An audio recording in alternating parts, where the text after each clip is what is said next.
The Department of Justice recently charged 3 individuals in an alleged operation to divert restricted technology to China.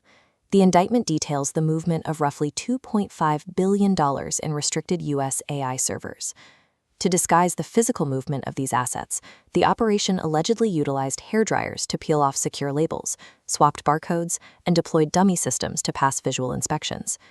Focusing on these sensational smuggling tactics obscures the actual lesson.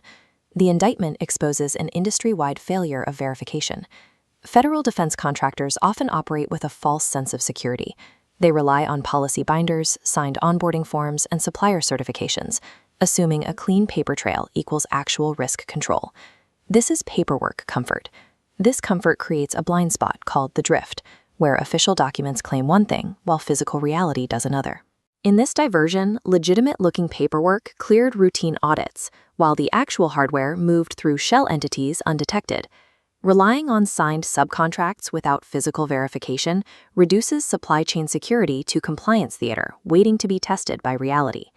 When you operate around expert-controlled hardware, restricted technical data, or ITAR-exposed defense programs, the operational stakes leave zero room for ambiguity.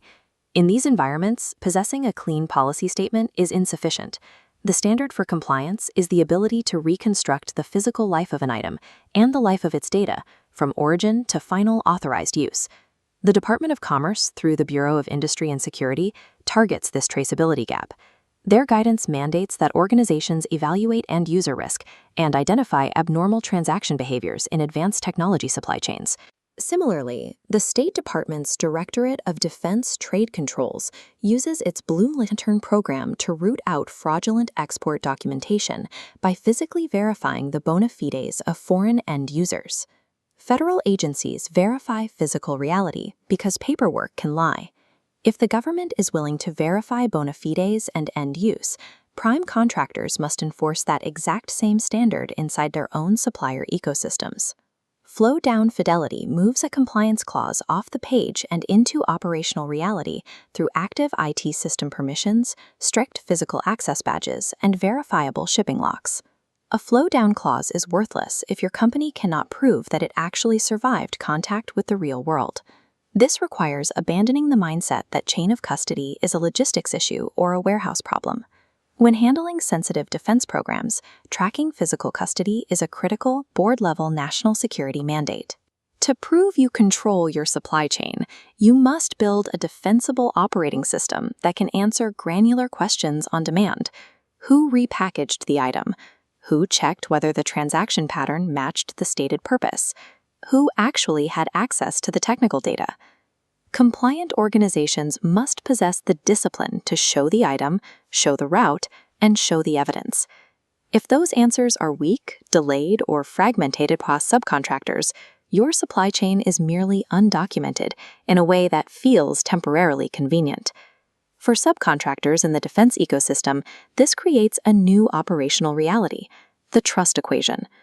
Supply chain security and compliance are now shared responsibilities.